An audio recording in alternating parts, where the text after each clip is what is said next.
Dans la journée du mercredi 24 juillet. Donc là, il y avait quelques news à 15h45.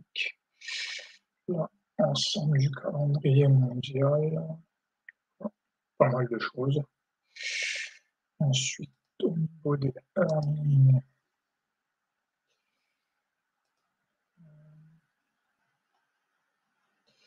c'était le lendemain des earnings de Google et Tesla. Voilà. Mais bon, il y avait les earnings d'IBM aussi. Donc la clé ici, c'est d'ailleurs lié au earnings, c'est d'identifier les bons earnings qui sont plutôt mal accueillis, donc signal de faiblesse du marché. Et le prix se maintienne sous BJP. Bon, le plus simple, c'est de vendre. Voilà. Ici, il n'y a pas vraiment de trappe. Là, c'est juste qu'à un moment donné, je suis en sous-risque. Il y a une journée directionnelle et j'aurais dû prendre le second universal et je prends que le qui exécute à l'open en fait. Donc ça, c'est bon. Donc ensuite, là, ce qui se passe, ici, il y a une divergence. Voilà, divergence entre les trois indices. Voilà. Et là, à partir d'ici, je peux commencer à vendre. Je suis sur un marché qui est relativement faible. J'ai un breakout à l'open. Ça se vend. Après, le DXY, est un peu convergent, mais ça se tente. Là, ce n'est pas, je ne serais pas sûr du surajout, mais c'est du bon sens de vendre. Je peux continuer à vendre aussi. Là, j'ai même, voilà, j'ai des fair value gap qui commencent à s'ouvrir et à être respectés. Donc ici, signal barre. Donc là, j'aurais dû passer en sursize ici. Après, le DXY ne suit pas. Non, le DXY s'inverse. Donc ça, c'est plutôt bon signe sur le fait que ça va continuer, mais le dos n'est pas convergent, donc non, peut-être pas de, non, du coup, pas de surachat, parce qu'il faut la convergence. Donc ici, je peux continuer à vendre sans faire de surachat sur EVO, pas de problème. Et faire value gap s'ouvre. Chaque reversal va encore plus bas, donc pas de problème.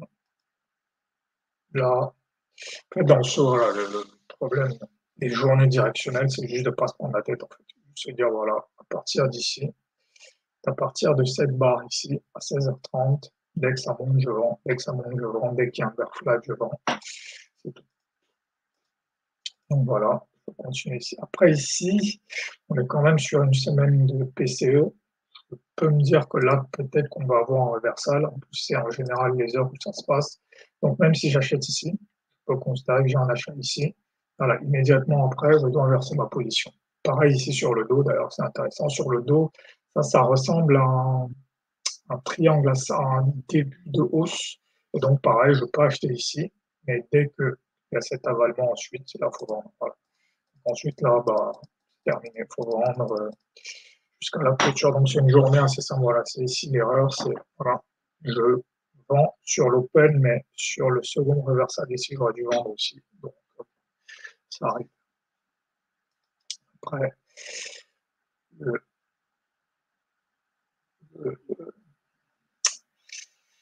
le dos, voilà, il est en train de corriger, mais rien de dramatique. Il revient juste sur le haut de son range, donc pas, pas catastrophique. Le Nasdaq, lui, par contre, lui, il a retracé assez fortement, mais pareil, c'est pas une remise en cause de la hausse. Le FTSE, d'ailleurs, il y a un truc intéressant aussi, pareil, sur le FTSE. Le FTSE, ici, il y a une entrée très intéressante, impulsion à la hausse à l'ouverture, puis on se met à stagner sur le retracement de 50%. Là, il y avait une très bonne entrée le matin. Et d'ailleurs, ce qui est intéressant, c'est que c'est divergent avec le DAX, en fait. Le DAX, lui, il part à la baisse, donc là aussi, il y avait une vente ici. On essaye de remonter ici, on échoue. Il y avait des ventes ici à faire. Et le DAX, lui, ne reprend. En fait, lui, il fait un double bottom. Et donc ici, vers 10 heures, c'est là où ça aurait été intéressant de partir sur le DAX.